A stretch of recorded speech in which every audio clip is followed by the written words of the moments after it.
Hello everybody, നഗരക്കാഴ്ചകൾ എന്ന live പ്രോഗ്രാമിലേക്ക് എല്ലാ പ്രേക്ഷകർക്കും സ്വാഗതം. പാമ്പുകൾക്ക് മാളമുണ്ട്, പറവകൾക്ക് ആകാശമുണ്ട്, മനുഷ്യപുത്രന് തലചായ്ക്കാൻ മണ്ണിലിടമില്ലെങ്കിലും ബസ്സിലിടം കണ്ടെത്താം എന്ന് തെളിയിച്ച മിസ്റ്റർ ഉണ്ണികൃഷ്ണനാണ് ഇന്നത്തെ നമ്മുടെ അതിഥി. Mister Unnikrishnan, you are welcome. സ്വന്തം കിടക്ക ബസ്സിൽ വിരിക്കേണ്ടി വന്ന സാഹചര്യത്തെ കുറിച്ച് മിസ്റ്റർ ഉണ്ണികൃഷ്ണൻ എയർനെറ്റ് ടെലിവിഷൻ പ്രേക്ഷകർക്ക് വേണ്ടി ഒന്ന് വിവരിക്കാമോ? Hello check. ഹലോ ഹലോ അതൊക്കെ കഴിഞ്ഞു. നമസ്കാരം, എന്റെ പേര് ഉണ്ണികൃഷ്ണൻ. ഞാനാണ് ഇതിന്റെ ഈ വണ്ടിയുടെ മുതലാളി.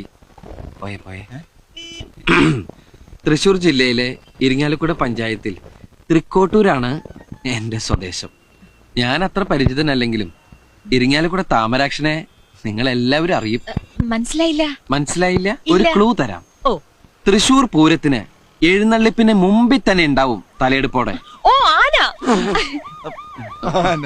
ആനയല്ല, എന്റെ അച്ഛനാ, ചെണ്ട വിദ്വാൻ ഇരിങ്ങാലക്കുട താമരാക്ഷൻ പിള്ള. അദ്ദേഹം 1998 ഡിസംബറിലെ മഞ്ഞുള്ളൊരു രാത്രിയിലാണ് അത് സംഭവിച്ചത്. എന്ത് സംഭവിച്ചത്? തൃപ്രയാർ ശിവക്ഷേത്രത്തിൽ ഉത്സവം കഴിഞ്ഞ് ചെണ്ടയും തൂക്കി അച്ഛൻ നടന്നു വരികയാണ്. അച്ഛൻ പോലും പ്രതീക്ഷിക്കാതെ അപ്രതീക്ഷിതമായിട്ടാണ് ക്രിസ്റ്റഫർ ബാക്കിൽ വന്ന് ഇടിച്ചത്. ആരായി ക്രിസ്റ്റഫർ? ചാവക്കാട് പറവൂർ റൂട്ടിലോടുന്ന സൂപ്പർ ഫാസ്റ്റ് പാസഞ്ചർ.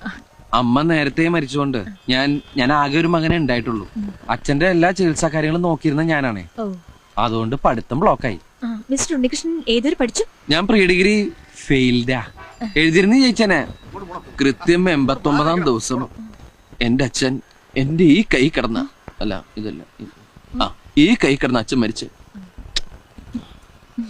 ഇൻഷുറൻസ് ക്ലെയിമിന് വേണ്ടിയിട്ടുള്ള കേസ് നടന്നുകൊണ്ടിരിക്കുന്നു. അപ്പൊ വണ്ടിയുടെ മുതലാളിയും എന്റെ അഡ്വക്കേറ്റും തമ്മിൽ സംസാരിച്ച് ഒരു ഒത്തീർപ്പിൽ വന്നു. കേസ് പിൻവലിച്ചു കഴിഞ്ഞ ഒരു ബസ് തരാന്ന് പറഞ്ഞു.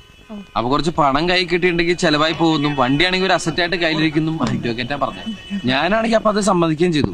പിന്നീടാണ് അതിന്റെ ഒരു ചതി എനിക്ക് മനസ്സിലായത്. കിട്ടിയ വണ്ടി നേരെ ചെവ ഓടാൻ വേണ്ടിയിട്ട് ഈ ഞാൻ നേരത്തെ പറഞ്ഞില്ലേ 4 സെന്റ് 85 ലിങ്സ് പുരയിടോ, ആ പണയം വെച്ച വീട് സ്ഥലവും എനിക്ക് വിൽക്കേണ്ടി വന്നു. പിന്നീട് കിടക്കാൻ ഒരു സ്ഥലമില്ലാതായപ്പോഴാണ് എന്തുകൊണ്ട് വണ്ടി തന്നെ ഒരു വീടാക്കി കൂടാ എന്നൊരു ചിന്ത ഉണ്ടായത്. അച്ഛന്റെ പേര് തന്നെയാണ് വണ്ടിക്ക് ഇട്ടിരിക്കുന്നത്. ഇതാരാ? അച്ഛന്റെ അകന്നൊരു ബന്ധുവാ.